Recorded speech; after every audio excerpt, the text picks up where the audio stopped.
The Hello guys, biological my mother of name the is wealthy Fahad. heiress turned out to be a Sit dishwasher at a back and restaurant. watch The this enormous video. gap made her fall Don't apart forget to instantly, like and but after all subscribe. that was her Thank you real mother. guys. In the end, Shook gathered all her courage and followed Nala as she delivered food. When Shook shakily took out the documents she had taken from the hospital and pointed out that they were born in the same hospital on the same day, the truth could no longer stay hidden. Nala was completely stunned. She tried to explain that it had to be a misunderstanding and insisted that Amor was her only daughter. Just then Rashid's phone call came in. He had learned everything from his daughter and hurried over in a panic. This was the first face-to-face meeting between the two families. Rashid, the business tycoon who controlled everything, now had shock and helplessness written all over his face, while Nala, the struggling working-class mother, still held firmly to her dignity despite her poverty. She could not bring herself to believe that Amor, the daughter she had raised with so much hardship, was not her biological child. The news soon reached Farah, and she completely exploded. She learned from her husband that her biological daughter had been raised by a waitress. Her lifelong sense of superiority and the shame and anger born from her class prejudice swallowed her whole. Nala was also suffering deeply. She went to her friend Nasht and cried her heart out, afraid that Rashid's powerful family would take Amor away from her. But fate chose that moment to cut her even deeper. The Amor she loved most was upset because she could not afford the computer she wanted, and shouted that she had had enough of this poor family. Those words pierced Nala's heart like a knife. She said nothing. She simply held the child tightly. The girl she had loved with everything she had yet could lose at any moment. The cruelest trick of fate was never just the gap between poverty and wealth, but 18 years of misplaced bloodlines, and a lifetime of reversed family ties. One girl was born into luxury, and grew up as a beloved rich daughter, never knowing that her roots were buried in everyday hardship. The other had been raised in the dust of ordinary streets, struggling through the storms of a lower-class life, while someone gave half her life of tenderness and sweat to raise another family's precious daughter. A class divide as wide as a chasm should have kept the two unrelated families living their separate peaceful lives, but one old hospital birth record tore their false peace apart. Nala received a phone call that changed everything. The call came from the wealthy businessman Rashid, the adoptive father of her biological daughter Shook. The first contact between the two families took place in Rashid's luxurious restaurant. Rashid showed the calm composure of a businessman. He suggested that the two girls meet, so the families could get to know one another. But to Nala, this well-meaning suggestion sounded like the first step toward taking her daughter away, like a mother lion protecting her cub. She firmly stated that she would never give up Amor. The conversation was filled with bitter irony. They spoke about their own daughters, not knowing fate had already switched their identities. Rashid returned home and told his wife Farah about meeting Nala. When Farah saw Amor's photo, her casual comment that the girl looked like her turned out to be painfully true. Farah, whose class beliefs were deeply rooted, agreed to the family gathering. But what she truly cared about was only her biological daughter who had been lost outside the family. She had no interest in the adoptive mother's pain or feelings, and the call that set everything off was Rashid's follow-up call to Nala. Amor answered the phone. A call from an unfamiliar man instantly ignited the resentment and suspicion she had kept inside for so long. Her Aunt Jawahar only made things worse, harshly asking whether Nala had another man outside. Amor thought of the money her mother had suddenly produced, and the traces of her searching Rashid online.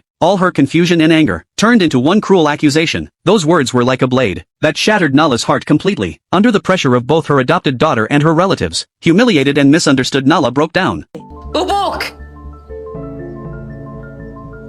هذا الرجال أبوك الحقيقي. The truth landed like a bomb, destroying a family that was already barely holding together. Amor could not accept the sudden overturning of her identity. She ran out of the house crying. Her daughter's departure made Nala's world collapse completely. She searched for her desperately, while Aunt Jawahar's reaction was chillingly cold. She regretted all the money she had spent over the years on someone else's child, as if years of family love meant nothing before the truth of blood. After running away from home, Amor used the information she found online, and went alone to Rashid's company. Standing at the front desk, facing that unfamiliar world, she said something shocking.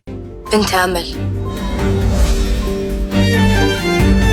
18 years had passed. Blood was never the only answer to what family means. The years spent together with sincerity are the most precious bond in this world. Nala's lifetime of tenderness and devotion could not stand against the cold judgment of bloodline, nor the selfish calculations of others, nor the child's longing for a wealthy life. An accidental switch at birth tore open the sharp divide between rich and poor, and exposed society's obsession with bloodline and status. This struggle between blood companionship and human nature would leave no one untouched.